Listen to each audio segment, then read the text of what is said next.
A ja, Bože, sačuvaj da se čim drugim hvalim, osim križem Gospodina našega Isusa Krista, po kojem je svijet meni razapet i ja svijetu. Ove riječi kardinala Stepinca, zapisane na mladomisničku sličicu, najbolje opisuju cijeli njegov život. Život kao križ. Priča o njemu zapravo je priča o vremenu kada je ljudska vrsta pokazala svoje najzlokobnije lice. To je priča o hrvatskom vapaju za slobodom, o hrvatskim zabludama i patnjama, križevima i nepravdama, o čovjeku koji je sve činio s pouzdanjem u Boga i na korist hrvatskog naroda. Je li u tome uspio?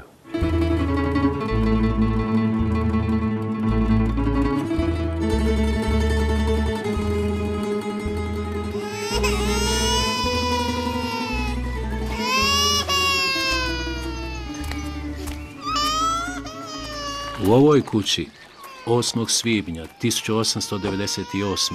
rodilo se 5. dijete Josipa i Barbare Stepinac. Mali Alojzije Viktor od najranijih dana bio je poseban. O tome svjedoči zavjet majke Barbare. Majka Barbara od Alojzovih najranijih dana molila se za njegov svećenički poziv. Na tu nakanu postila je srijedom, petkom i subotom više od 50 godina. Dok se otac brinuo za imanje koje se prostiralo od rodnog Brezarića pa sve do Karlovca, majka i novorođenče provodili su dane uz krunicu. Jednom zgodom ustvrdio je krašički župnik Huzek: "Bara, pa kak ne bi Lojzek postao svetac kad već sad moli krunicu?" Iza svetog Augustina je bila majka Monika koja je molila za njegovo zvanje, tako i iza blaženog Alojzija Stepinca je bila majka Barbara koja je molila za njegovo zvanje. Vrlo skromna, veoma religiozna žena, poštena do kraja, u smislu da je posvećena kući, da je posvećena deci, da je posvećena porodici, da je dobar deo dana provodi u molitvi. To je ono najuže okruženje koje je moralo da ostavi pečat na Alojzija Stepinca. Blaženikov tata se 2 puta ženio. I djecu koju je ona kao naslijedila sa svojim mužem, bila je njima majka, a ne maćeha. Dječački dani u Krašiću bili su ispunjeni veseljem i igrom. A u domu pobožne i brojne obitelji Stepinac svi su imali svoje obveze. Gospodarstvo je bilo veliko, pa je tražilo mnogo seljačkih ruku. Ali škola i crkva uvijek su bili na prvome mjestu. Biti odgovoran, ponašati se kršćanski uzorno i trpjeti za druge, to je bio dječak Alojzije. Jednom prigodom učitelj je djecu ostavio samu, te je zamolio Alojzija da na ploči napiše imena onih učenika koji će, dok se on ne vrati, biti nemirni i glasni. Stepinac je brzo ispunio gotovo cijelu ploču, ali nakon učiteljeva povratka još brže je izbrisao sva imena. Budući da nije htio izdati svoje prijatelje, umjesto njih prihvati kaznu, nekoliko udaraca šibom po rukama. Svi beleže jednu odgovornost, jednu predanost, jedan čak osjećaj, oni koji prikazuju neke njegove, ajde kažem, đačke avanture, jedan osjećaj za pravdu, poštovanje škole, učitelja, ali s druge strane i pokušaj da zaštiti svoje drugove, svoje đake. Od 1909. njegov novi dom bili su nadbiskupski orfanotrofi u Vlaškoj i Gornjogradska gimnazija pokraj crkve Svete Katarine. 7. razred gimnazije završio je u lipnju 1916. Istoga mjeseca slijedio je kratki tečaj za 8. razred. Zbog početka Prvog svjetskog rata Stepinac je maturirao po ubrzanom postupku. Završni ispit bio je više nego zanimljiv, u znaku sablji i samokresa. S njim su zajedno maturu polagali i učenici koji su već godinu dana bili u vojničkoj službi. Na ispit su došli u vojnoj odori, potpuno naoružani. Prolaznost je bila do tada nezabilježena.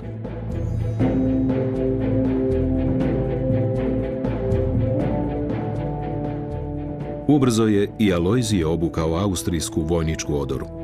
Nakon časničke škole u Rijeci slijedilo je talijansko ratište i rijeka Pjave. Mrtvi i ranjeni vojnici, rovovi puni krvi, gubitak bilo kakvog dostojanstva. Bog tako daleko, a tako blizu. Tako je Stepinac doživio austrijsko-talijansku bitku na rijeci Pjave u kojoj je zarobljen. Zarobljeničke dane provodi u Nočeriji u Umbriji, gdje osluškuje vijesti s ratišta te nove vjetrove koji pušu u domovini. Potkraj 1918. geopolitička slika na starom kontinentu duboko se mijenja. Austrija gubi rat.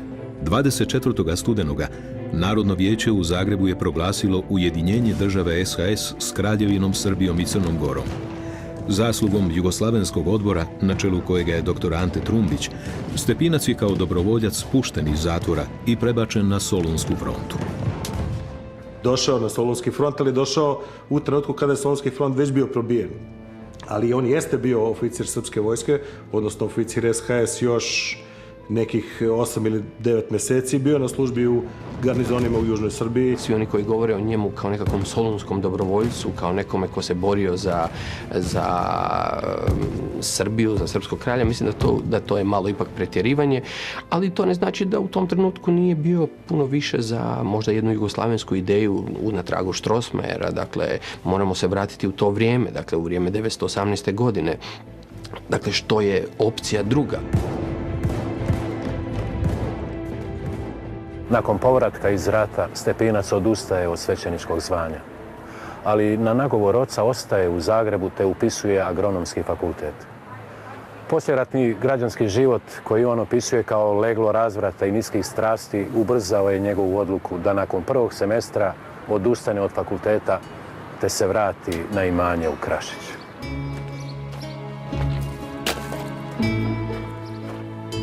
Stepinac se kao poljodjelac odao teškom fizičkom radu. Na selu je ponovno osjetio Božju blizinu u znoju svoga lica. Kad bih se još jednom rodio, opet bih izabrao svećeničko ili poljodjelsko zvanje. Tu je čovjek nekako najbliži Bogu. Gledajte seljake, muče se i rade, ali vide kako su u svemu ovisni o Bogu.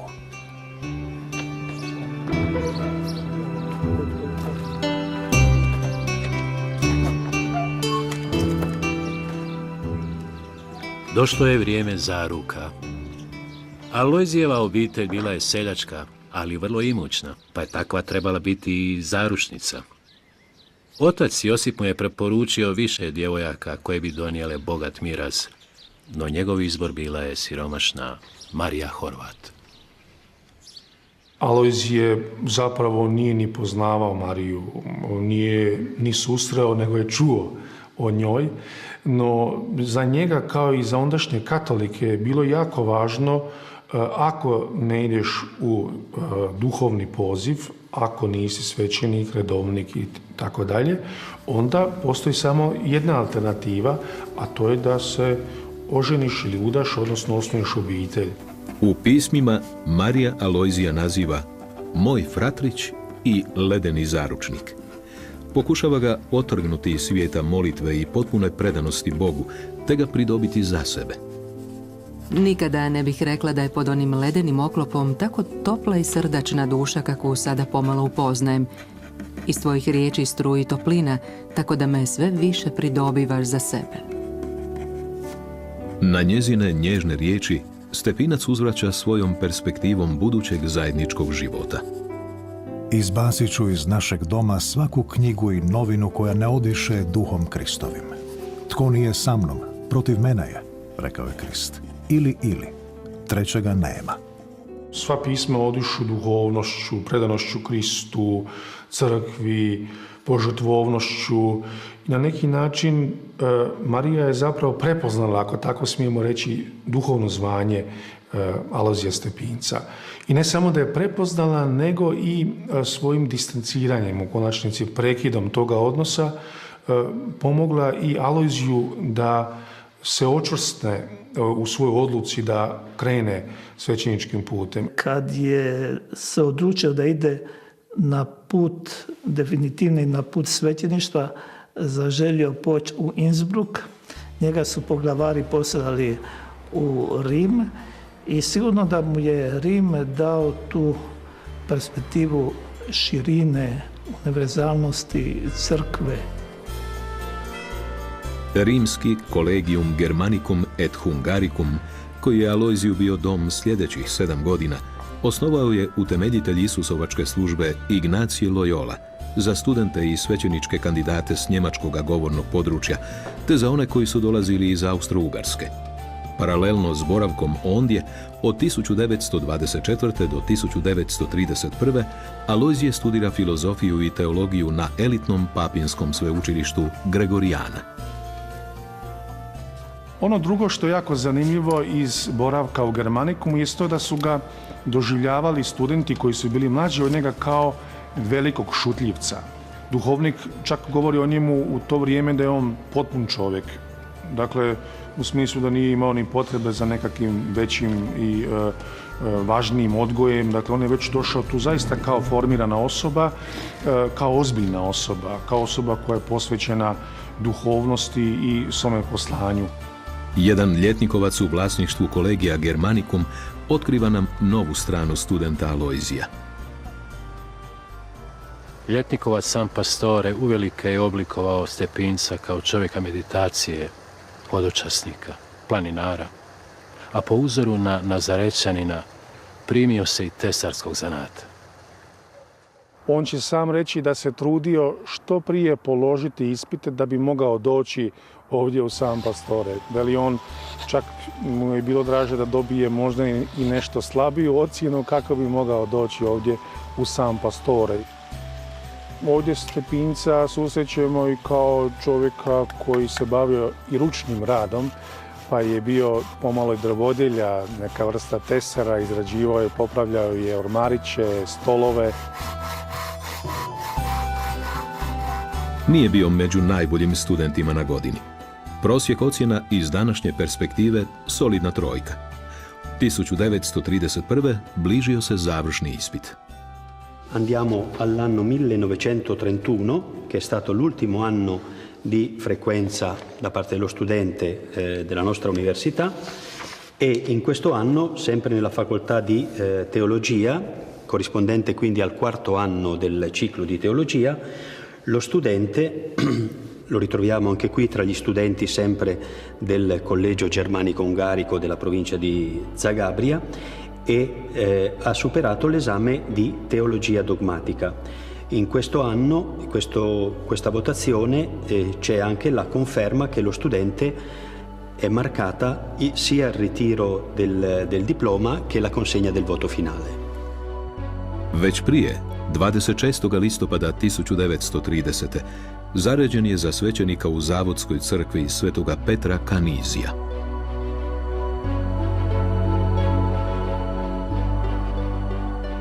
A mladu misu služio je u bazilici Santa Maria Maggiore, na oltaru položenom iznad mjesta gdje se, prema predaji, čuvaju ostaci jaslica u kojima se rodio Isus.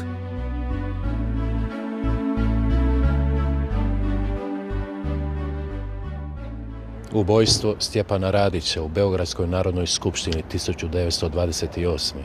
Vojna diktatura kralja Aleksandra i osnivanje ustaškog pokreta Ante Pavelića 1929. Povlašteni položaj Srpske pravoslavne crkve u Kraljevini Jugoslaviji. To je bila politička i vjerska situacija u koju se mladomisnik Stepinac vraća iz Rima. On se vraća 1931. godine u vreme diktature i njegov odnos prema dinastiji Karađorđevića očekivano nije mogao da bude dobar.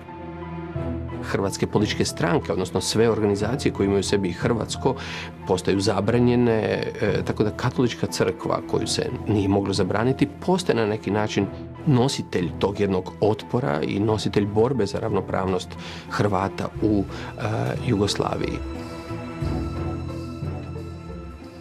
Kao nadbiskupski ceremonijar posvetio se karitativnom djelovanju, a na njegov poticaj nadbiskup Bauer 1931. osniva Caritas Zagrebačke nadbiskupije. Briga o siromašnima i onima na rubovima društva bila je njegova obsesija. Čim je bio slobodan od svećeničkih dužnosti, Stepinac bi krenuo s Kaptola u svoje milodarne akcije. Suvremenici kažu da bi činovničku plaću vrlo brzo podijelio siromasima i prosjacima, što drugi svećenici nisu blagonaklono gledali.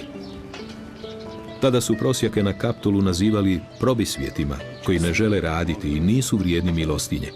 No Stepinac upravo zbog tih nevoljnika na samom Kaptolu, na iznenađenje svih, osniva dnevnu kuhinju.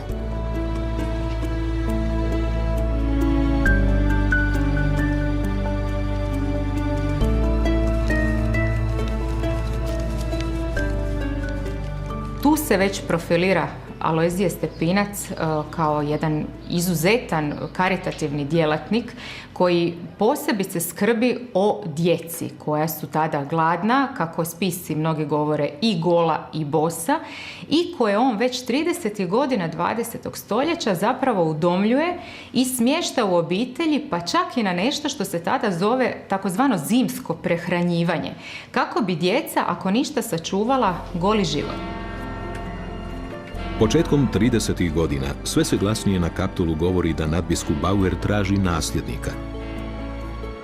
Bez koadjutora s pravom nasljedstva nastao bi u nadbiskupiji nakon smrti Bauera takozvani interkalar, u kojemu bi država imala veliku korist, trećinu prihoda nadbiskupije i moć odlučivanja preko svojega povjerenika. Nadbiskup je to želio izbjeći pod svaku cijenu. Stepinac nije bio prvi izbor za nadbiskupa koadjutora, ali nakon što su svi prijedlozi nadbiskupa Bauera odbijeni ili od strane Svete stolice ili od kralja Aleksandra, posljednji pokušaj bio je Alojzije, solunski dobrovoljac. Jer šta je bolje nego da imate zagrebačkog nadbiskupa koji je bio, dakle, oficir srpske vojske? Bauer kaže to je neispisani list. To je beli list koji nije mogao niko da odbije, pa čak ni kralj Aleksandar. Ali tu istoričar mora da otvori pitanje da li je to zaista bio beli list. Ili je taj list već bio dobro ispisan nekim karakteristikama, nekim navikama, nekim znanjima formiranog čoveka koji ulazi na jedna velika vrata u hijerarhiju rimokatoličke crkve samo 3,5 godine pošto je završio školu. On je prihvatio tu službu teško, svjestan, tako naglašavao, da nije on onaj najpogodniji za to, ali upravo to je pokazalo da je bio najpogodniji, da je bio on Božji izabranik. 29. svibnja 1934. Sveti otac imenovao je Alojzija Stepinca nadbiskupom koadjutorom. 8 novih crkava u Zagrebu. Po narodnoj pameti to znači 8 mjesta za 8 popova. Zašto? Ko će zaraditi? Siromašni radnik, možda 2 dinara na sat. Kritizirao je gospodarski tjednik odluku o osnivanju 8 novih župa u Zagrebu. Stepinac ipak nije odustajao od svoje ideje koja je imala protivnike i u samom zagrebačkom kleru. Zagreb je tada imao nešto ispod 200.000 stanovnika i bilo je samo nekoliko župa koje su bile ovdje u sadašnjem povijesnom središtu i on je tu vidio potrebu da se omogući ljudima okupljanje. Želio bih reći da su to bile sve malene crkve, obujmom, jednostavne i skromne. Nadbiskup nije išao za nekom izvanjskom manifestacijom vjere, koliko je želio da u onom vremenu kad je bilo moguće podići i koliko je bilo moguće da se ljudima pruži ono osnovno, a kad se promijene prilike, kada bude moguće da se sagrade konkretniji i bolje kuće, bolji hramovi. Tijekom nadbiskupske službe Stepinac je uredio Marijansko svetište u Mariji Bistrici, gdje je sagradio novi križni put, a posebno je bio ponosan na osnivanje Karmela u Brezovici.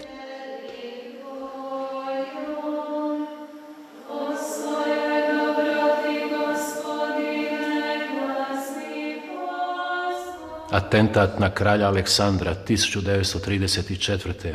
Izbori za Narodnu skupštinu, udružena opozicija, razgovori o konkordatu između Svete stolice i Kraljevine Jugoslavije.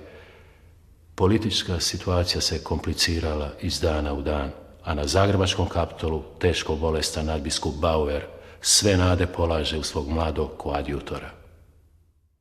Kada je došao princ Pavle na mesto prvog čoveka u jugoslovenskoj državi, taj odnos je bio mnogo bolji nego sa kraljem Aleksandrom, pogotovo što je Stepinac očekivao da će Pavle imati mnogo više sluha za dva ključna neprijatelja Rimokatoličke crkve u jugoslovenskoj državi, a to je liberalizam i komunizam. Ta očekivanja, uz očekivanje da se potpiše konkordat, koji je definisan već za života kralja Aleksandra, su bili nešto što odnos Stepinca i Pavla Karađorđevića čini, mogu da kažem, korektnim u godinama 1934-1937. Konkordat između Svete stolice i Kraljevine Jugoslavije potpisan je 25. srpnja 1935. u Vatikanu.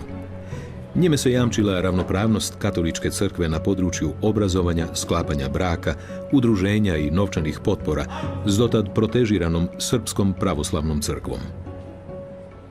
Taj ugovor je u principu i potpisan i on će biti i ratificiran čak u Narodnoj skupštini u Beogradu. Međutim, tada kreće jedan val nezadovoljstva od strane Srpske pravoslavne crkve, koja smatra da time katolička crkva postaje ravnopravnija, da dobiva nešto što druge vjerske zajednice nemaju, i bez obzira što je službeno ratificiran, on u stvari neće stupiti nikad na snagu i još što je najgore, Srpska pravoslavna crkva je doslovno proglasila da ekskomunicira sve one koji potpisuju, ministre u vladi, sve pravoslavne koji su za taj konkordat. Na beogradskim ulicama prosvjede protiv konkordata predvode velikodostojnici Srpske pravoslavne crkve. Pokušala je i policija da spreči, da razbije te demonstracije. Tom prilikom su povređeni neki od velikodostojnika Srpske pravoslavne crkve. Sve to izazvalo u stvari povlačenje konkordata iz procedure usvajanja u Senatu, ali naravno s druge strane to izazvalo je veoma negativan odjek u Rimokatoličkoj crkvi. Taj događaj zapravo ih je učvrstio u razmišljanju i Stepinca je osobno učvrstio u razmišljanju da su zapravo ne samo pravoslavci, nego posebno Srbi nepouzdani, da se s njima ne može dogovarati, da oni neće se pridržavati nekakvih ugovora kad im se tako bude sviđalo. To se već vidi prilikom posete princa Pavla Zagrebu i u govoru koji Stepinac tom prilikom drži, i taj govor je više kritika nego što je govor dobrodošlice. Mogu uvjeriti vašu kraljevsku visost da me nije amo nagnala kruta nevolja, nego svijest, da mi je kao katoličkom biskupu sveta dužnost govoriti i onda, kad bi drugi možda šutjeli, da mi je pravo i dužnost reći biskupsku riječ. Rastaviti autoritet od Boga preziranjem njegovih zapovjedi, prelaženjem kompetencije i diranjem u tuđa prava crkve ili prava naroda, bilo vlastitoga ili tuđega, znači za svakoga nosioca vlasti sjeći vlastitu granu na kojoj se diže, rušiti temelj koji nosi vlastiti mu prijestol. 7. prosinca 1937. umro je nadbiskup Bauer. Istoga dana koadjutor Stepinac kanonski je preuzeo zagrebačku nadbiskupiju. Duhovna obnova s njegovim potpisom mogla je krenuti. Planova je bilo na pretek, samo premalo vremena. Vjersko-čudoredni preporod hrvatskog naroda napose obiteljskog života, jačanje sjemeništa i katoličkog tiska, organizacija euharistijskih kongresa te oživljavanje karitativnih djelatnosti glavni su ciljevi duhovne obnove nadbiskupa Stepinca ususret 1300. obljetnici uspostave veza između Hrvatske i Svete stolice. No, planovi su jedno, a realnost nešto sasvim drugo. Rat je pred vratima, ali tko je neprijatelj? komunistički, ateistički sustav ili način razmišljanja koji se razvija u Sovjetskom savezu 20. i 30. godina je nešto u potpunoj suprotnosti sa crkvenim učenjima, tako da kada spojimo sve te puzzle, onda uvijek dobivate onu jednu varijantu da se crkva znala postaviti u tom trenutku, dakle da crkva vidi ko je od dva zla veće zlo. Davanti al comunismo e davanti anche al fascismo, noi eravamo davanti a delle ideologie che sono veramente assolute.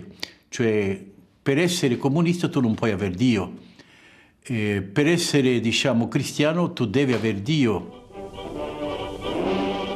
Nakon što je njemačka vojska 10. travnja 1941. ušla u Zagreb, u ime hrvatskog naroda i poglavnika Ante Pavelića proglašena je nezavisna država Hrvatska. Tu je vijest na radiju objavio Slavko Kvaternik, drugi čovjek NDH. Ne viruj Nimcu ko ni suncu zimskom. Baš ova mladež znade što je prusko kopito. Tko sretniji od mene da nastupi slobodna Hrvatska, no ne mogu je očekivati od poganske Njemačke. Rekao je Stepinac svojim najbližim suradnicima kada su njemačke motorizirane postrojbe 10. travnja 1941. zagospodarile Zagrebom. Kad je ta slobodna država bila uspostavljena, naravno je da se on radovao zajedno sa najvećim mnoštvom Hrvata. On nije mogao pretpostaviti da će ta Hrvatska država imati onakvo vodstvo i onakav režim kakav je imala. Pa u početku treba naglasiti da je nadviše Stepinac uvijek razlikovao državu od režima. Znači, ona činjenica da se on i mnogi biskupi i svećenici veselili državi je veselje državi. Što se tiče odnosa prema osobi Pavelića, normalno da ga u početku nije poznao, niti je znao kako će raditi, ni kako će funkcionirati. Tako da je on bio suzdržan, odnosno rezerviran u smislu, ponajviše mu je smetalo ta nekakva pokornost Njemcima, ne toliko Talijanima, koliko pokornost Njemcima. I oni koji su za vrijeme NDH vladali, zapravo bili su na neki način pod utjecajem neki sateliti nekih drugih viših vlada ili u Njemačkoj ili u Italiji. Ako taj čovjek bude upravljao Hrvatskom 10 godina, kako mi je pripovjedao, Hrvatska će biti raj. Tako je Stepinac opisao Pavelića nakon njihovog prvog sastanka 16. travnja 1941. Njihovi daljni susreti i korespondencija nisu bili tako srdačni. Možemo reći da u ovoj kući ga Pavelić nije nikad posjetio. Možemo reći i to da Ante Pavelić je bio jedanput u Zagrebačkoj katedrali. Taj je odnos bio dosta, kako bi rekao, distanciran. Ne bih ja rekao da su njih dvojica bili neki veliki prijatelji. Mislim da Stepinac sigurno nije odobravao zločin.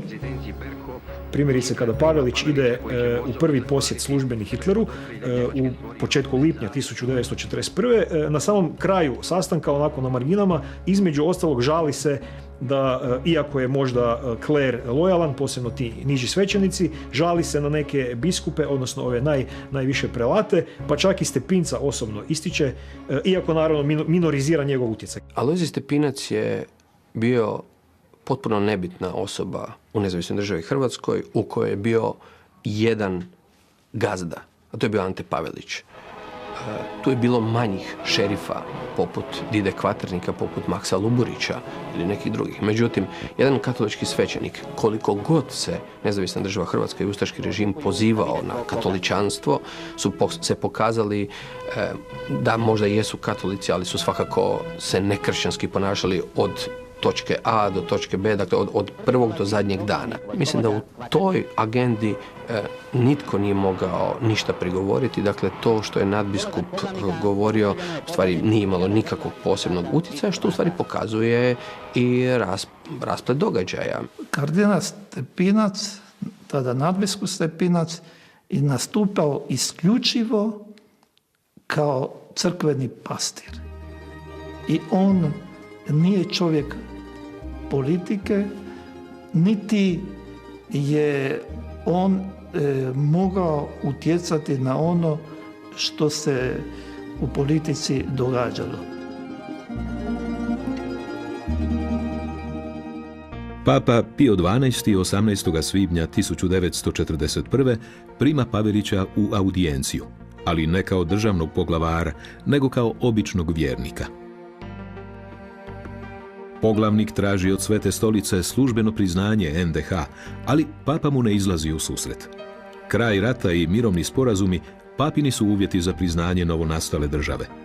U Zagreb na Pavelićevo iznenađenje papa ne šalje nuncija, nego posebnog izaslanika, benediktinca Marconea.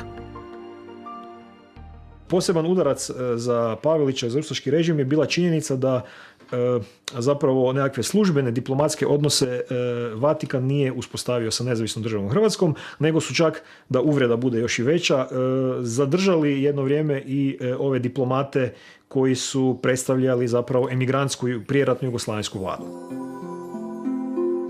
Mnogi Stepincu spočitavaju zbog titule vojnog vikara ili, kako će nerijetko reći, bio je vikar ustaške vojske. On je u ratnim godinama imao i tu titulu vojnog vikara sine tutio, koja je njemu omogućavala da na neki način kontroliše vojsku, da zna za zločine. Nema istorijskih podataka iz kojih bi se vidjelo da on praktikovao tu funkciju. Nema ga ni na jednoj od, reklo bi se, proslava, smotri ili bilo kakvih, reklo bi se, događaja gdje je bio predstavljen u toj funkciji, bilo da je reč o domobranstvu ili o ustaškoj vojnici. Već od 13. svibnja 1941. pa do kraja nezavisne države Hrvatske Stepinac upozorava Pavelića na ustaške zločine koji se ne mogu ničim opravdati, o nedopustivom progonu Židova i Srba, o miješanju države u vjerske prijelaze. Nadbiskupova pisma i propovjedi, iako priznaju legitimnost Pavelićeve vlasti, oštro odbacuju mogućnost blagoslova države koja na svom teritoriju ne provodi Božje zakone. Kardinal Stepinac je imao sve zajedno 32 susreta sa Antom Pavelićem. I to 11 osobnih i 21 pismeni. Kad čitamo ta njegova pisma, to su pisma gdje on intervenira. Intervenira za određene ljude ili da se neke oslobodi ili protestira što se nešto dogodilo, kao na primjer u Glini odmah na početku 1941. godine. Nakon ustaškog pokolja u kojem je više od 260 Srba ubijeno u Glinskoj crkvi, Stepinac piše Paveliću: Ovo po katoličkom moralu nije dozvoljeno, pa vas molim da poduzmete najhitnije mjere na cijelom teritoriju nezavisne države Hrvatske, da se ne ubije nijedan Srbin, ako mu se ne dokaže krivnja radi koje je zaslužio smrt. Inače, mi ne možemo računati na blagoslov neba, bez kojega moramo propasti. Stepinac je rimokatolički prelat. On je pre svega hrišćanin koji je smatrao da treba da pomogne onima koji su u nevolji, ali do jedne određene, onoliko koliko je on smatrao da može i treba da pomogne. U jednom slučaju je, recimo, ta intervencija potpuno uspela. On je intervenisao za brata episkopa Irineja Ćirića, Stevana Ćirića, koji je pušten iz logora.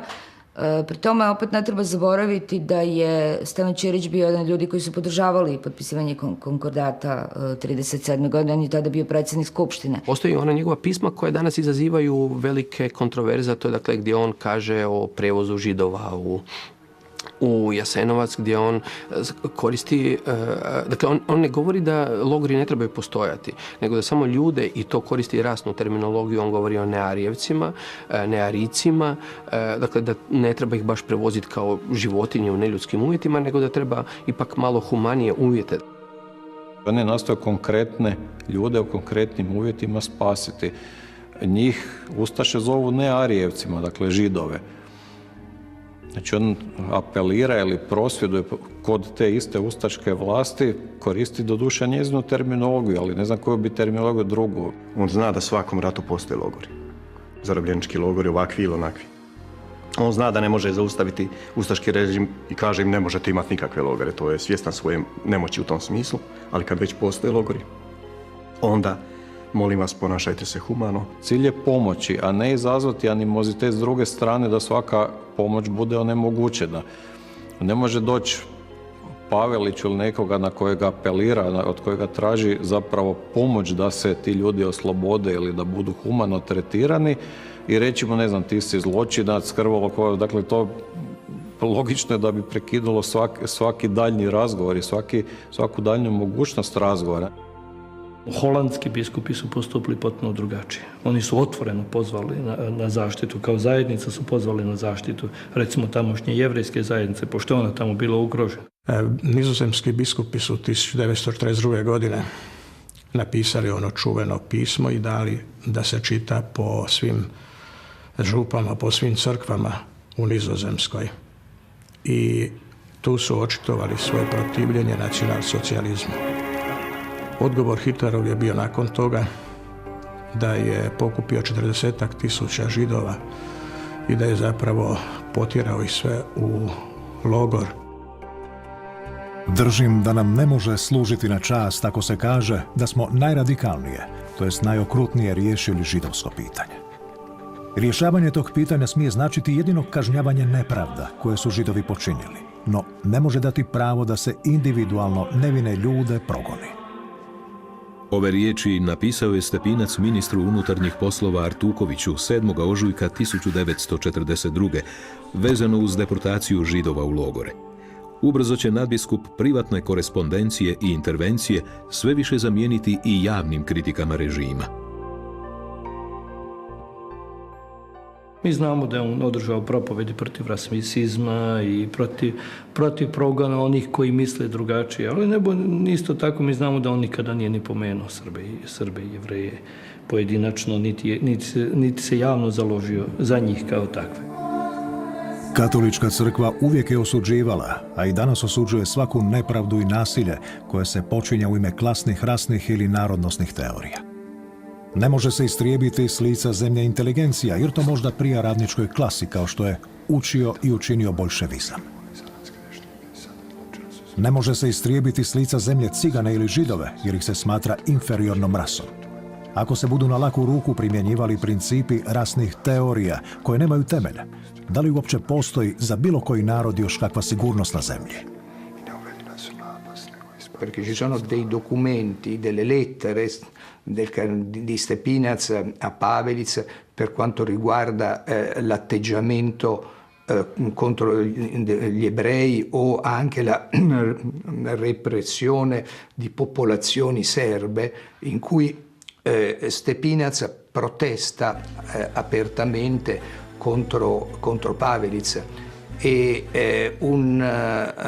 i nazisti a quell'epoca dicevano che se in Germania ci fosse stato un vescovo come Stepinac sarebbe stato già incarcerato e mandato nei campi di concentramento.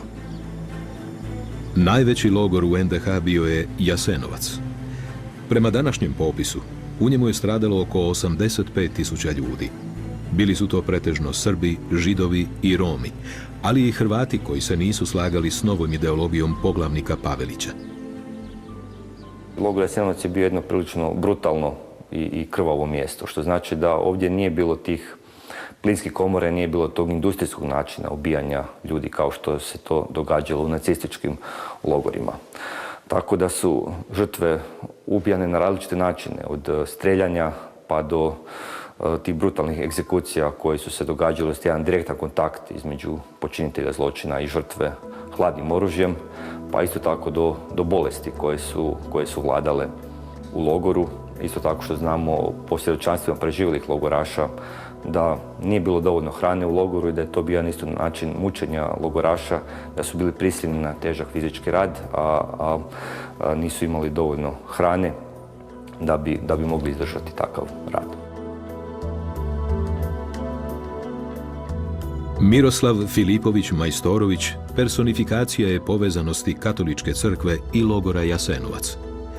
Iako je izbačen iz Franjevačkog reda zbog zločina nad srpskim stanovništvom u okolici Banja Luke, do današnjih dana njegovo divljaštvo nad logorašima u Jasenovcu pripisuje se izravno katoličkoj crkvi.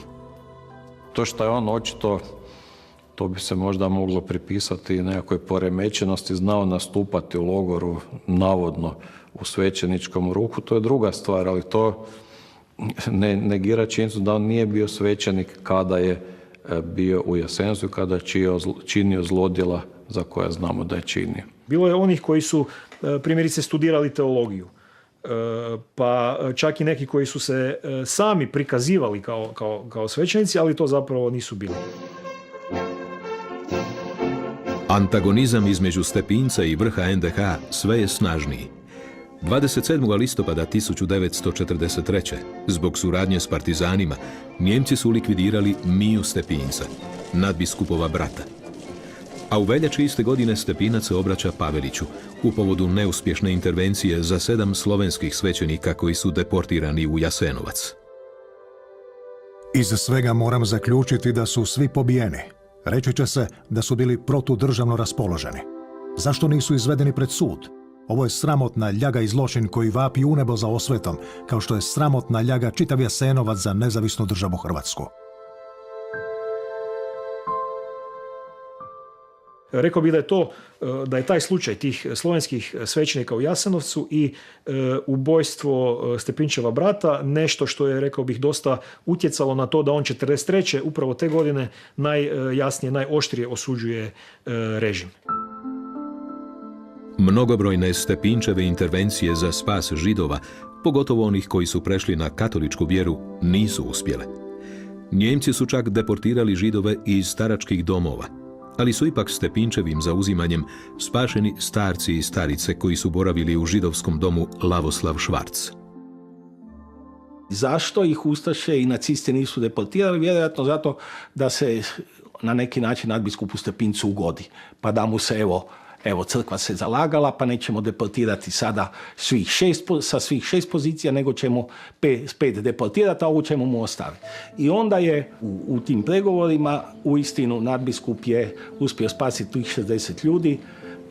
Nekoliko mjeseci kasnije, negdje, čini mi se, u jesen, negdje u listopadu, ti ljudi su bili preseljeni na crkveno imanje u Brezovicu, koje je u međuvremenu bilo uređeno i tih 60-ak ljudi, neki od njih su do kraja rata umrli prirodnom smrću, a neki novi su dolazili, tako da je otprilike isti broj dočekao nakon 1,5 dana i kraj rata.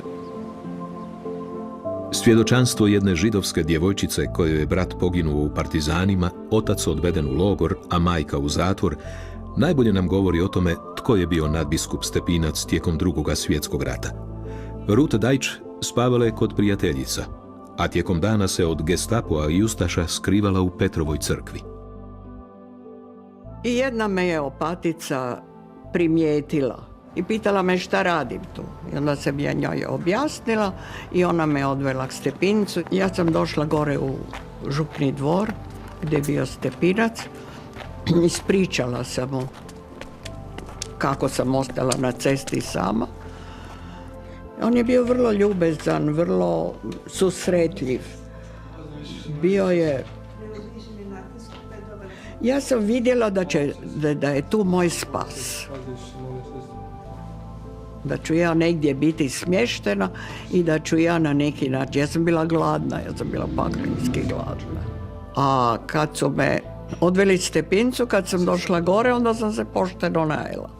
Stepinac je bio čovjek koji je želio pomoć. Ja sam u njemu tu želju za pomoći prepoznala. On je odmah zvao glavnu sestru gore sa Josipovca, sa Vrhovca, i ona je došla po mene. Krstili su me. Ja sam bila dijete. Mene nije niko pitao hoću li se krstiti.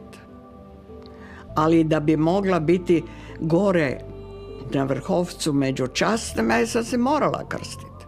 Još nešto ću vam reći, gore u samostanu bilo 6 židovskih djevojčica. Mnogi i danas kao najveći grijeh Stepincu spočitavaju prelazak pravoslavnih vjernika u katoličku crkvu tijekom vladavine nezavisne države Hrvatske. No, zakonsku odredbu o prijelazima s jedne vjere na drugu ne donosi Stepinac, nego poglavnik Pavelić u svibnju 1941. Dan nakon što je ustaški režim donio odluku o vjerskim prelazima, biskupska konferencija pod vodstvom Stepinca donosi uputu svećenicima kako postupati.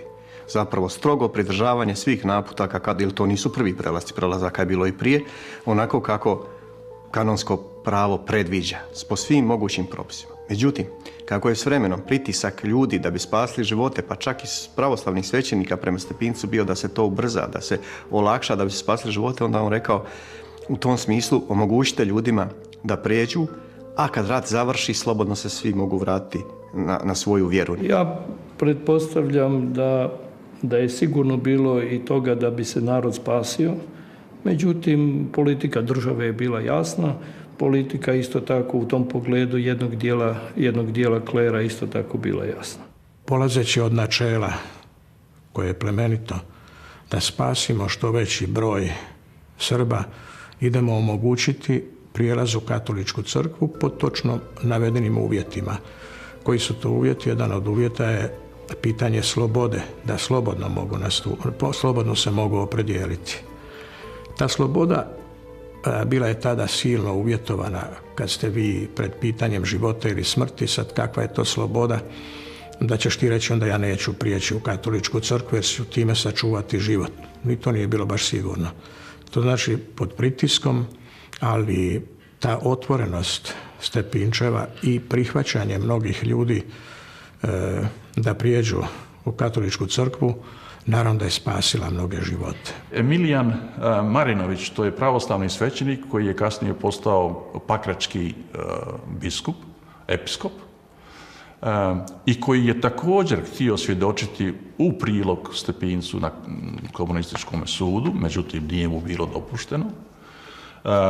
On je molio nadbiskupa Stepinca da katolički svećenici ne budu tako kruti u primjeni kanonskog prava i kanonskog zakona, nego da omoguće tim ljudima da budu primljeni u katoličku crkvu kako bi mogli izbjeći smrtnoj opasnosti. Koja je uloga nadbiskupa Stepinca i Caritasa Zagrebačke nadbiskupije u akciji spašavanja kozaračke djece i danas je stvar prijepora. Neki će reći kako je Dijana Budisavljević najzaslužnija za spašavanje više tisuća siročadi iz pretežno pravoslavnih obitelji. Možda je to točno. Ali moramo si postaviti pitanje bi li akcija uspjela bez Stepinca i Caritasa.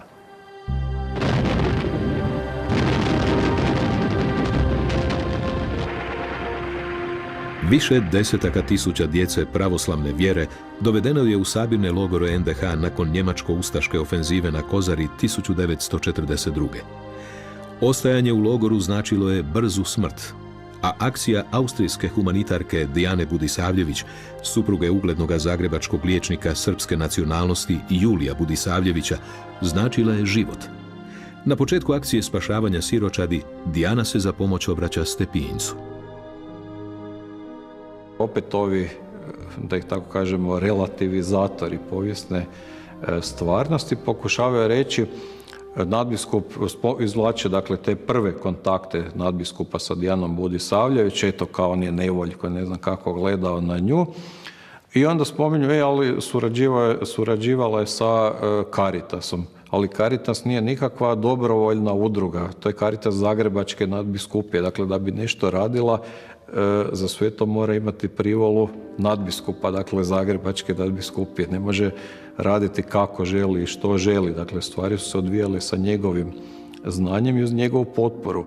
On ishađa od Ministarstva udružbe sredstva potrebna za to, on ishađa dozvolu od Hrvatske državne željeznice za prijevoz te djece, ako se radi o desetak i više tisuća djece, dakle njih se treba transportirati s jednog područja države na drugo. Dakle, to je ono što Stepinac radi u datim okolnostima koje nisu bile lake ni za koga. U tome času civilnih izbjeglica u NDH je 200.000. I oni su svi zaustavljeni negdje oko područja Modruša, gdje sam Pavelić kaže ne puštajte ih u Zagreb. U isto vrijeme Stepinac organizira prihvat kozaračke pravoslavne djece upravo u Zagrebu. Što je po meni pothvat koji je vrijedan danas, ne znam, evo, Nobelove nagrade za mir. Kozaračka djeca su ozbiljan problem, ali jednostavno pripisati Stepincu da je on mogao svu tu djecu spasiti, to jednostavno nije realno. Formalni prihvat i formalnu institucionalnu ulogu u tome uz Ministarstvo udružbe ima Crveni križ. Izrijekom preko Međunarodnog crvenog križa i Ženeve, koja tako i tako zaključuje još u ljeto 1942.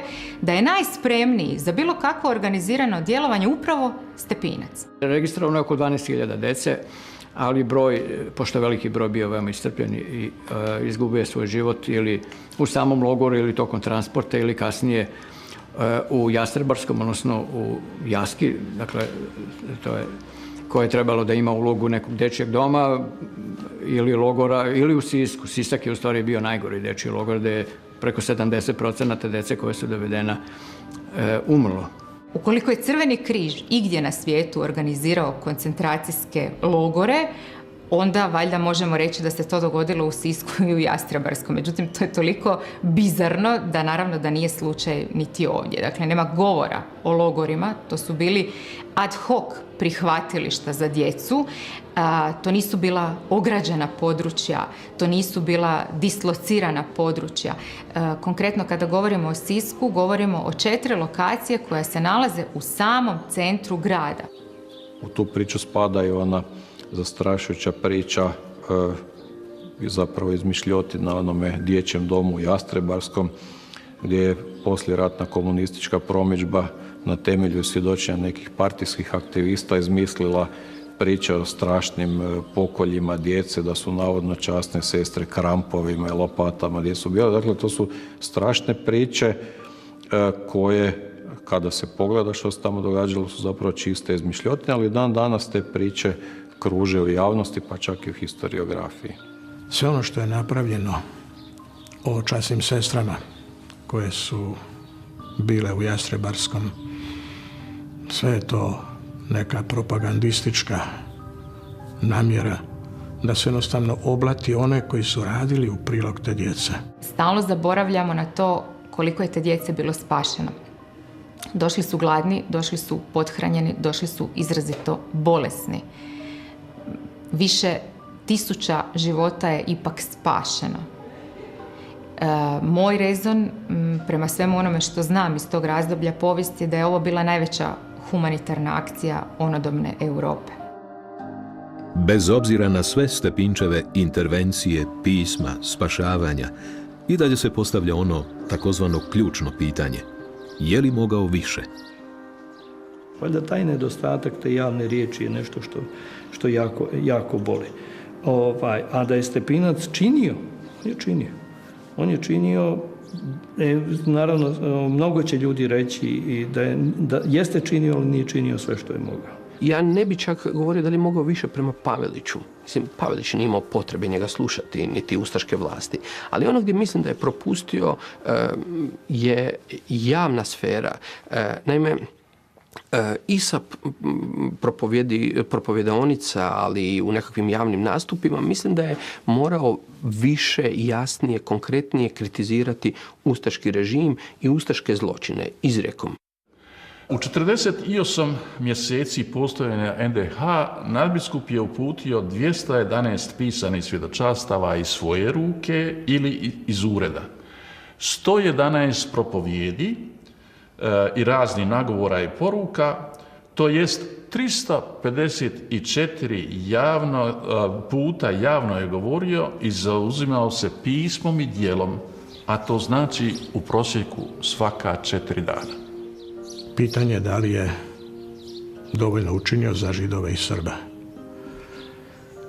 On je učinio puno, reći ću jako puno, I kad se uspoređuje s nekim drugima tada u Europi i biskupima na takvom mjestu, vi ne možete naći nekoga takvoga koji je poput njega izložio se i svojim propovjedima u kojima je jasno progovorio svoju riječ protiv rasizma, protiv nacizma, protiv progona.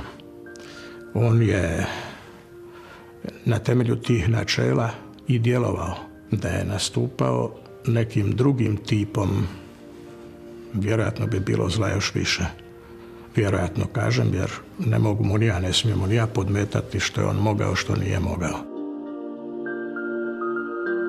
Neposredno prije ulaska partizana u Zagreb 8. svibnja 1945. Pavelić nudi Stepincu ono što on nikada nije htio, političku moć. Pavelić koji nije respektirao nadbiskupa Stepinca. I na kraju, kad je odlučio pobjeći, on dolazi njemu i želi mu servilno predati upravu te države. Kardinal to nije prihvatio jer je svjestan da on nije političar. I on je tu jasno zauzeo stav: ja ostajem tu, ali kao pastir. Ali ono što meni glavna razlika je da je Pavelić manirom, reklo bi se, profesionalnog revolucionara, teroriste, napustio Hrvatsku u maju 1945. godine, dok Stepinac to nije učinio. On je ostao, dakle, da podijeli sudbinu svog klera i onih ljudi koji nisu bili naklonjeni komunizmu i prosto tu mu daje jednu drugačiju vertikalu u istoriji. U Zagrebu 1945. Skupili su se banjalučki biskup Karić i sarajevski nadbiskup Šarić. I oni su razgovarali sa Stepincem i rekli mu da su oni odlučili bježati iz zemlje. A onda im je on odgovorio: vi radite što god hoćete, ali ja ostajem tu. Ja ostajem sa svojim narodom. Samo 9 dana nakon dolaska komunističke vlasti u Zagreb, nadbiskup Stepinac je pritvoren, a 2. lipnja 1945. Tito i Bakarić sastali su se s pomoćnim zagrebačkim biskupima, Salis Sevisom i Josipom Lahom. Raskinite veze sa Svetom stolicom, a ja vam jamčim sigurnost i blagostanje, bila je Titova ponuda. Svaka čast starini preuzvišenom Sali Sevisu, koji je jednom odlučnošću, ali i životnom mudrošću odgovorio: gospodine predsjedniče, mi nismo kadri, niti osposobljeni za o tome opće razgovarati, a kamoli donositi odluke. Jedini koji jest i koji o tome može donositi odluku jest naš nadbiskup, a mi ne znamo ni gdje je, niti kad će se vratiti.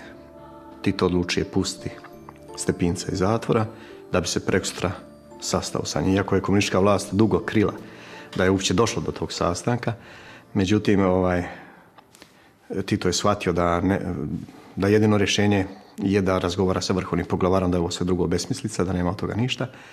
I zapravo u tim razgovorima, a Tito onako pokazuje se blagonaklon, on će surađivati, on će tražiti od crkve mišljenje, traži pomoć od Stepinca da se pomogne u dobivanju teritorija Istre, priključenju Jugoslavije, što Stepinac mu odgovara. Nikad o tome ne biste danas mogli ni razgovarati da nije katoličke crkve, tako da oko toga ne brinite. Ali mu isto tako Stepinac upućuje, kritizira ga i daje nekakve savjete: ne progonite ljude za sve ljude samo zato što su bili u ustaškoj vlasti. Imate intelektualaca među njima, imate intelektualaca kvalitetnih ljudi među HSS-ovcima i među vama komunistima. Skupite sve najbolje pa vladajte zajednički. Tito je izričito od nadbiskupa tražio osnivanje nacionalne crkve, ali uz velika obećanja. Državnu plaću svećenicima, veliku financijsku potporu crkvi, beneficije na sve strane. A uvjet je da se crkvu izruči njezinim progoniteljima. Nadbiskup je kasnije, osvrćući se na taj razgovor, zapisao, razmišljao sam si, bi li se jedna takva crkva uopće mogla zvati Kristovom crkvom? Tito je vrlo brzo pogazio sve što je rekao kleru i Stepincu u svibnju i lipnju 45. Ubojstva i uhićenja svećenika, ukidanje katoličkog tiska i katoličkih škola, pljenidba crkvene imovine, oduzimanje zemlje putem agrarne reforme, to su bili darovi druga Tita. Biskupi su maršalu odgovorili sa zasjedanja biskupske konferencije 22. rujna 45. A tim povodom u cijeloj je državi pročitano pastirsko pismo Jugoslavenskog episkopata. Zato tražimo i od toga nikada ni pod kojim uvjetima odustati nećemo.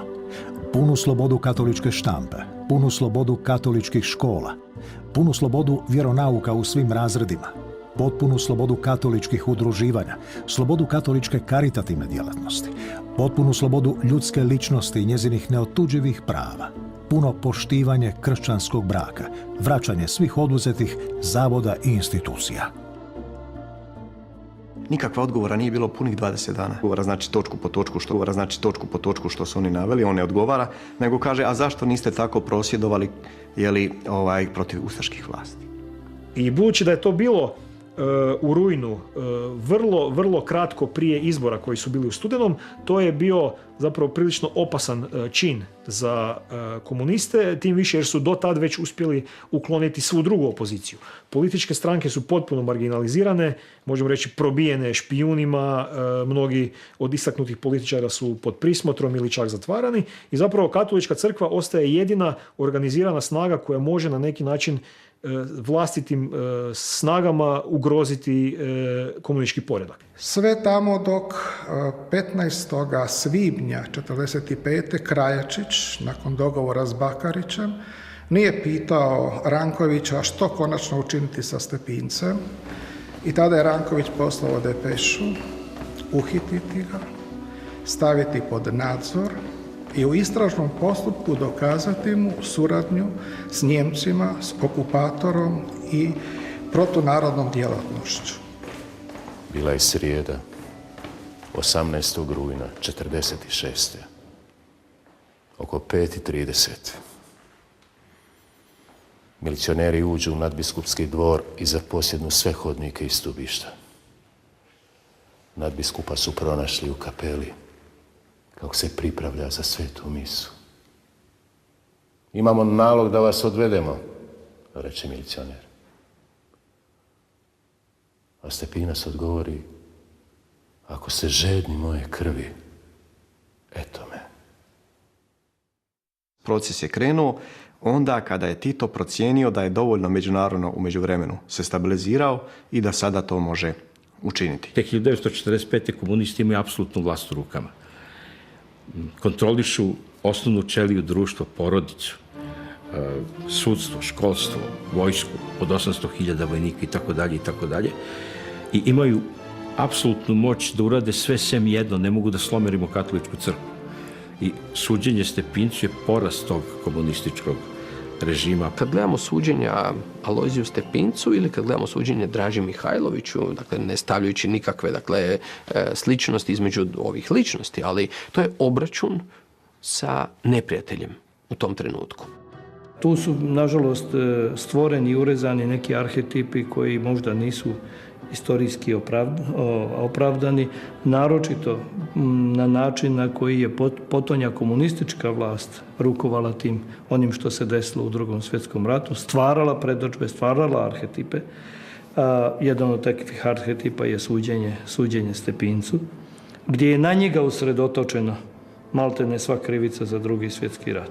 Povjerenik Kozne, Stjepan Biber, koji je ispitivao Stepinca prije suđenja, zaključio je u svom dopisu Ozne. Protiv Stepinca istraga protiv Stepinca nije urodila onim rezultatima koji bi ga mogli kompromitirati kao izrazitog ustaškog suradnika. I onda je on sugerirao da bi ispitivanje tajne Stepinčeve veze s ustašama možda pokazalo da je neprijateljski raspoložen prema Srbima. I na tomu je počivala optužnica. Tužitelj Blažević je imao jasan plan. Povezati Stepinca sa svim zločinima koje je počinila vlast u nezavisnoj državi Hrvatskoj. Svjedoke obrane svesti na minimalan broj, te kao krunski dokaz iznijeti nadbiskupov izvještaj Svetoj stolici od 18. svibnja 1943. gdje glorificira ustaški režim. Ono podmetnuto pismo od 18. svibnja 1943. gdje je on jasno rekao Jakovu Blaževiću na suđenju, to nije moj potpis. Jer se vidi da ne samo iz sadržaja, da to nije moglo biti njegovo, ma niti iz stila. Jedan nadbiskup Stepinac se nije nikad obraćao tako Svetoj stolici i papi. Sudu i tužiteljstvu planove na montiranom procesu nakratko kvari branitelj Alojzija Stepinca Ivo Politeo, koji na njihovo čuđenje uistinu brani nadbiskupa, te iznosi dokaze u njegovu korist. Politeo kaže, optužen je zbog krivičnih dijela protiv naroda i države, dakle, zbog političkih delikata. Optužnica, mjesto da dijeli i luči, naprotiv, miješa djelatnost nadbiskupa Stepinca s djelatnošću drugih osoba i na drugim teritorijama. Drugim riječima, Stepinac je optužen za nešto što nije on radio. Za nešto za što nije mogao biti odgovoran. On jednostavno nije mogao biti odgovoran za nešto što se događa na nekoj drugoj biskupiji. Svjedoci su totalno selektirani, jeli? Mnogim pravoslavnim koji su se javili da bi željno svjedočili u korist Stepinca nije uopće dozvoljen. Izvršena je točna analiza, imate dokumente gdje kažu ko ne, ko da i miču se sa popisa svjedoka. Tako da svjedoka obrane faktički skoro da nije ni bilo. Neki svjedoci koji su trebali da budu ispitani nisu ispitani, na primjer Julije Budisavljević, muž Dijane Budisavljević i niz drugih svjedoka za koje se pretpostavljalo da će govoriti pozitivno za Stepinca. Osim suradnje s okupatorom, Stepincu se na teret stavlja i susret s ustaškim pukovnikom i prvooptuženim u procesu Erihom Lisakom 24. rujna 1945. na kojem se tobože razgovaralo o mogućnostima prevrata u Hrvatskoj. Svi svjedoci potvrđuju kako nadbiskup prije susreta nije znao da se radi o Lisaku, već mu je rečeno da ga treba gospodin Petrović, a o prevratu, kako kaže Stepinac, nije bilo riječi. Nadbiskupu je pripisano i to što je u Franjevačkoj crkvi na Kaptolu pronađeno takozvano ustaško zlato. Na sve tužbe koje su ovdje protiv mene iznesene, odgovaram da je moja savjest mirna, makar se publika tome smijala. Sada se ne kanim braniti niti apelirati protiv osude.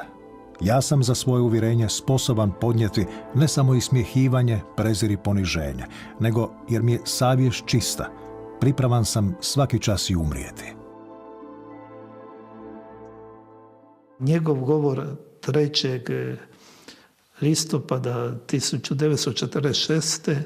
je zapravo nije obrana njegova, nego je jedan sud o povijesnim zbivanjima u tim vremenima. Više bih rekao da on tu govori o drugima nego o sebi. Njegov govor je zapravo, možda bismo mogli reći danas iz ove perspektive, osuda onih koji su sudili. Vi znate što ima ona stara narodna izreka, kriv si što imaš crno oko u glavi. Znači, ako je bila namjena da se Stepinac osudi, on bi se osudio bez obzira makar mu sudili zato što nije hranio golubove na Kaptolu.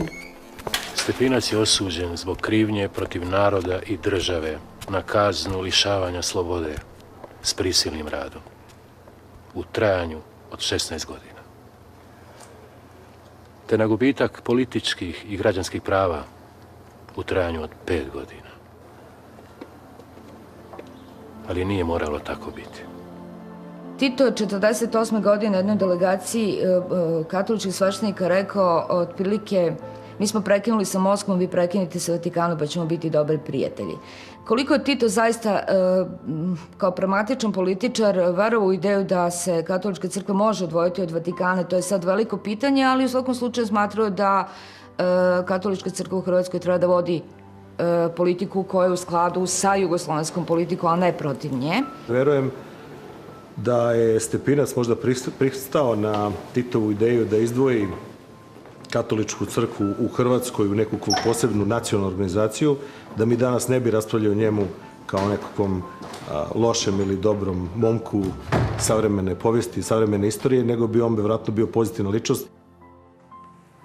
Kazneno-popravni dom Lepoglava bila je nova adresa nadbiskupa Stepinca. Ćelija je nešto veća nego za druge zatvorenike, a hranu je dobivao iz župnog ureda, a posjedovao je i pisaći stroj. Čitanje vjerske literature, pisanje propovjedi i životopisa svetaca te molitva bili su njegova utjeha, a potpuna izolacija najveća kazna. Moramo ipak biti iskreni i reći da njegov boravak u zatvoru, dakle u Lepoglavi, nije bio boravak običnog zatvorenika. Dakle, on je imao ipak, da tako kažemo, smještaj bitno drugačiji. Je bio zatvoren, nije mogao izlaziti van, međutim, mogao je vršiti dakle, službu, dolazile su mu i časne sestre, imao je dakle puno veće prostorije i tako dalje, što opet kažem, zatvor je zatvor. Ipak se vodilo računa da je on nadbiskup, imao je ipak posebnu sobu, kapelicu, imao je svoga svećenika koji je s njim surađivao na tim duhovnim stvarima, jeli? No, bio je izoliran od svih ostalih, bila mu je zabrana svaka komunikacija bilo s kojim zatvorenikom i maltene, jeli, odsječen čovjek od svijeta sam za sebe u svojim molitvama. Susreti su bili pod nadzorom i pravilima. Jednom ga je zamjenik upravitelja kaznionice upitao: znate li o čemu smijete razgovarati sa sestrom? Pa o čemu smijem govoriti kad ne smije znati ni to da vani pada kiša? Odgovorio je Stepinac. Majka Barbara do svoje smrti 11. prosinca 1947. 2 puta posjetila Alojzija, dok je sestra Štefanija bratu redovito jedanput mjesečno dolazila u Lepoglavu. Donosila mu je knjige, odjeću, čak i cvijeće za oltar, a tijekom susreta Alojzije ju je redovito tješio i hrabrio. Jednom joj je poručio da, ako umre u zatvoru, želi biti pokopan na robijaškom groblju, jer kad dođe sudnji dan, bez obzira na to gdje je ležalo njegovo mrtvo tijelo, u nebo će ponijeti samo svoja dobra djela.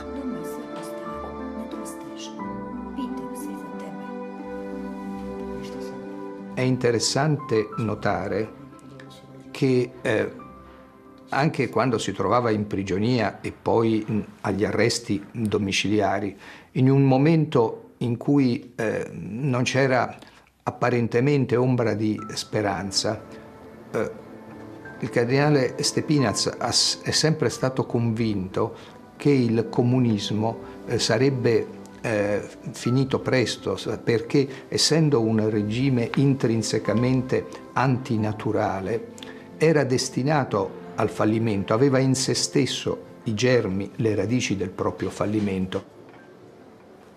U Lepoglavi je Stepinac bio usamljen. Nekoliko razgovora sa svećenicima koji su poput njega robijali u zatvoru i nije neki društveni život.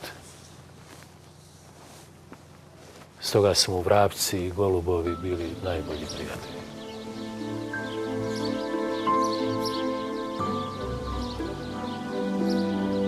Zbog sve većeg pritiska Zapada, Tito je odlučio pustiti Stepinca iz Lepoglave, ali od njega očekuje da zatraži pomilovanje. Nadbiskup ostaje nepokolebljiv. Rastrubili bi po svijetu da sam priznao krivnju koju nisam počinio. Bio bih slobodan, ali onemogućen u svom pastoralnom radu. A što bi mi rekla moja savjest? Ipak, 5. prosinca 1951. ministar unutarnjih poslova Narodne Republike Hrvatske Ivan Stevo Krajačić izdao je rješenje da se nadbiskup pusti iz zatvora. Novi Stepinčev dom do isteka kazne bio je kućni pritvor u Krašiću. Nadbiskupa i miliciju dočekali su župnik Vraneković i časne sestre. Hoćemo li ponuditi miliciju s pićem? Samo dalje. Krašić je za njega bio jedan kućni pritvor u kojem nije smio primati posjete stranih ljudi, osim nas koji smo tada živjeli u Krašiću. Odmah je postavljena i straža na vrata dvorišta, tako da je taj stražar kontrolirao tko to ulazi k njemu. Ili kada bi išao na šetnju, onda bi stražar sa puškom išao za njim i on i župnik su uglavnom bili na šetnji i tu je pazio da ne dođe u dodir sa nekim od ljudi koji su izvan Krašića.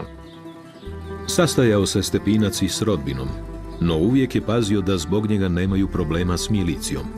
Jer nije htio praviti svoje rodbine prilike da zajedno s njim dolazi milicija u kuću ili da drži stražu pred kućom.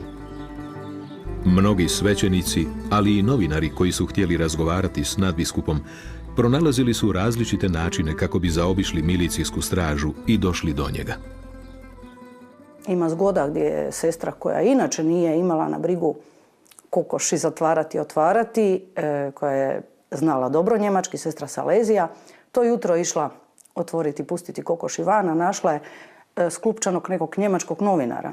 I malo se prepala na prvu. Zatim ga je pitala što tu traži kad je on govorio njemački.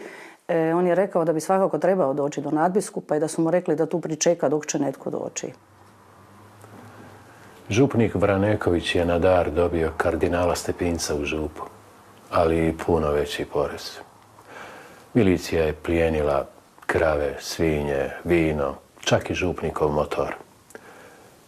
Na sve to Stepinac reče, gospodin je dao, gospodin je uzeo. Bilo je tu donatora, dobrotvora i tajnim načinima, tajnim putevima se dolazilo do raznih materijalnih dobra kako bi ipak kuća mogla funkcionirati.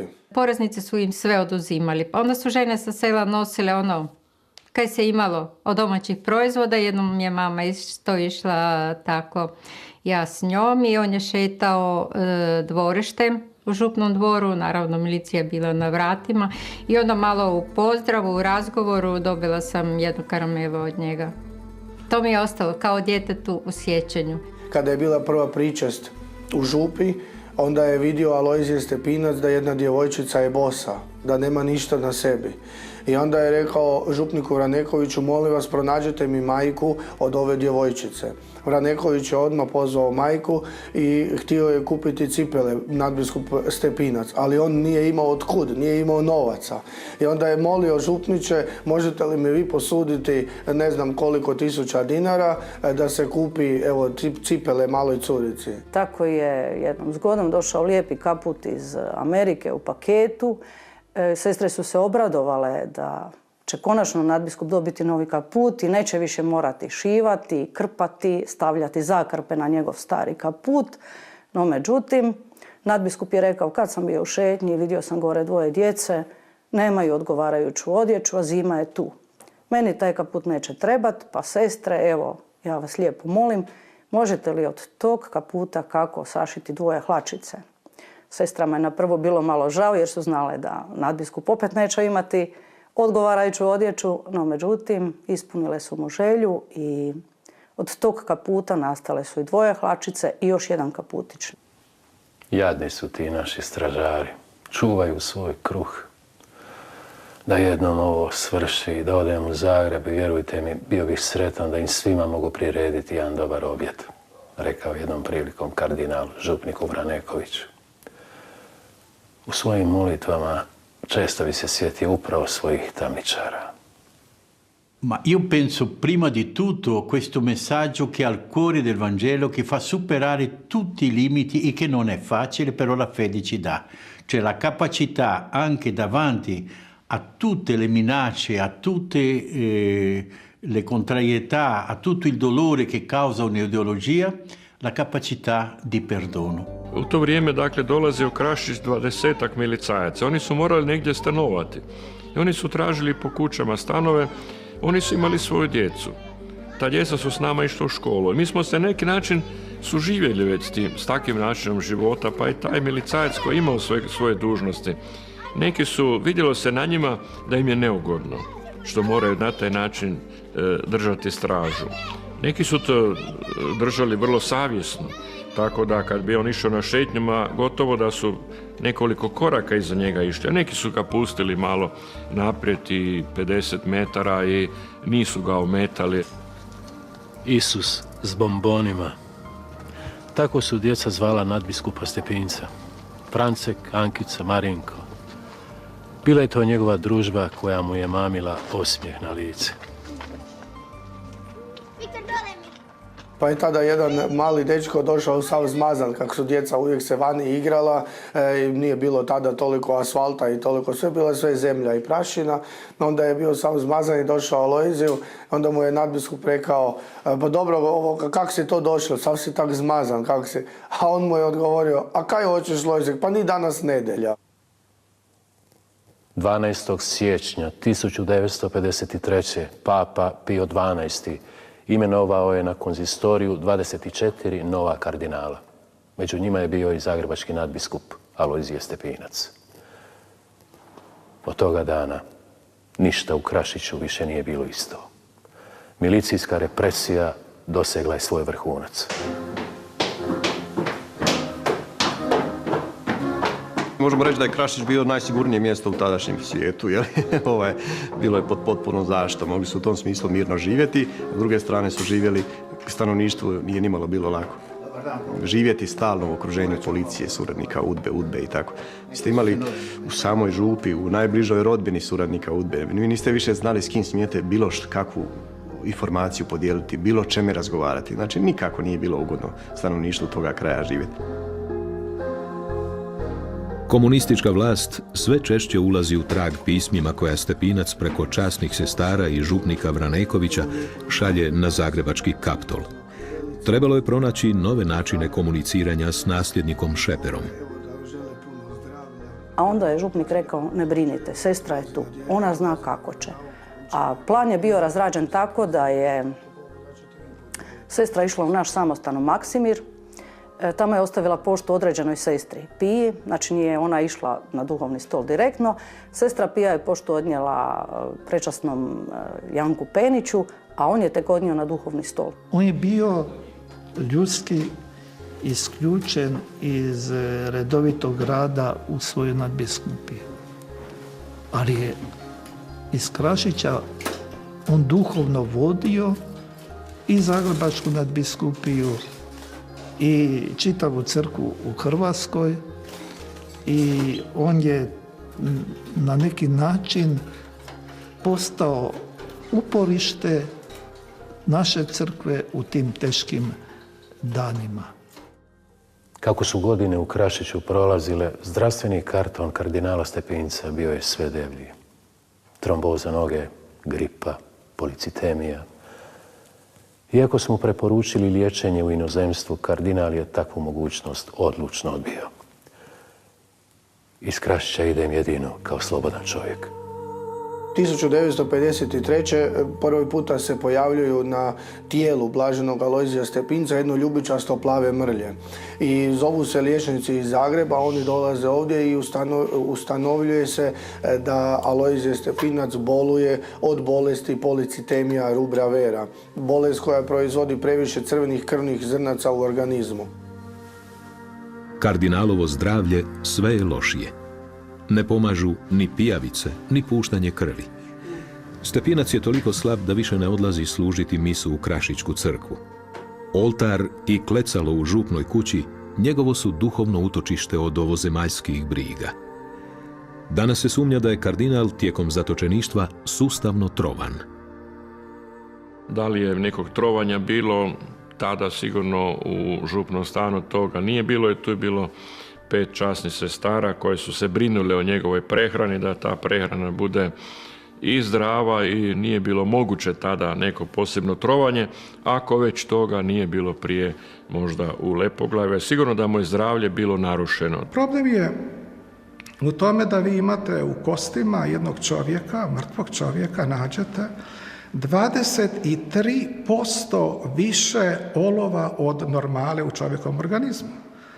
Da imate 22% kroma više, 19% antimona, 4% više arsena i tako dalje. Pa nije to on dobio preko hrane. Što više, mi smo napravili ekspertizu i tla vrta iz kojega je dobivao povrće i hranu, vinograda, odakle je došlo vino za stol i za misu. Izvršili smo ekspertizu i bunara, mulja, vode, predmeta kojima se služio. Nigdje takvih elemenata nije bilo i tih toksičkih supstanca se u tim tvarima nije našlo. Ja ne mislim, evo iskreno ne mislim da je on trovan, jer u onom trenutku kada je Jugoslavija na neki način sovjetski satelit broj 1, kada je u potpunoj svađi već sa Zapadom, kada na Vatikan gleda kao na nešto najlošije, ne vidim zašto bi oni njega trovali 10 godina. Iz Titovih izjava može se iščitati samo jedna poruka. Stepinac se ne smije vratiti na mjesto zagrebačkog nadbiskupa. Ni po koju cijenu. To Tito javno u medijima kaže, ni po koju cijenu se on ne može vratiti na mjesto. A malo je došlo, znači još 2 godine samo trebalo da se on vrati, da nastupi sloboda i da bude. Trebalo je znači naći način da se spriječi njegov povratak na stolicu zagrebačkog nadbiskupa. Je li to bilo ovo ili su oni mislili na neki drugi način, ja sad ne mogu decidirano tvrditi, međutim osnovana je sumnja u tom smislu da takve najave imaju veze i sa namjernim usmrćivanjem. Dakle, dolazi 10. veljače 1960. godine.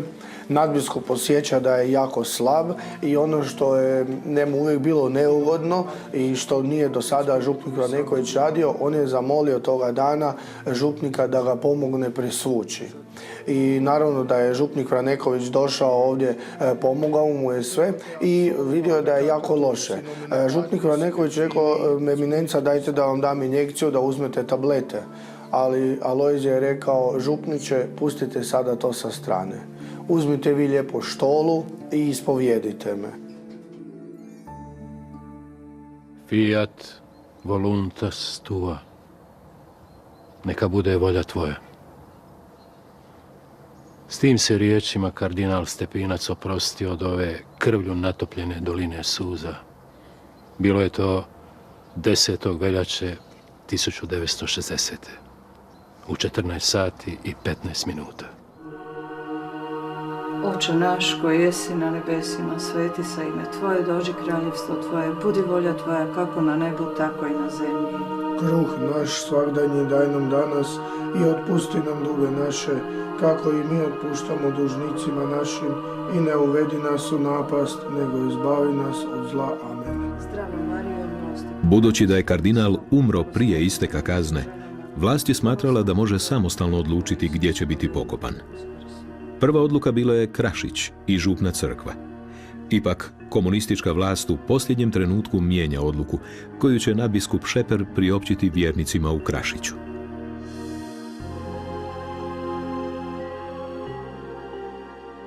To se malo sjećam kako je on govorio, evo dragi Krašićani, ja znam da bi vi rado da on bude ovdje među vama, jer je tamo već bila iskopana raka u župnoj crkvi gdje bi on trebao biti pokopan, ali on ne pripada samo vama, on pripada cijeloj našoj crkvi, cijeloj našoj biskupiji i zato će on biti pokopan u našoj Zagrebačkoj katedrali. Prepuna Zagrebačka katedrala dočekala je svojega pastira. Misu zadušnicu i obrede ukopa predvodio je njegov kolega iz rimskih studentskih dana, novi zagrebački nadbiskup Franjo Šeper. Za sebe je živio siromaštvo, a siromasima se ukazao kao imućan. Nije pazio ni na vjeru, ni na narodnost, ni na rasu potrebnih. Bio je kao svijeća koja nečujno širi svjetlost oko sebe, ali pomalo izgara. Upravno vijeće Zavoda Svetoga Jeronima 11. veljače 1960. otvorilo je zapečaćeni list. Bila je to duhovna oporuka Alojzija Stepinca.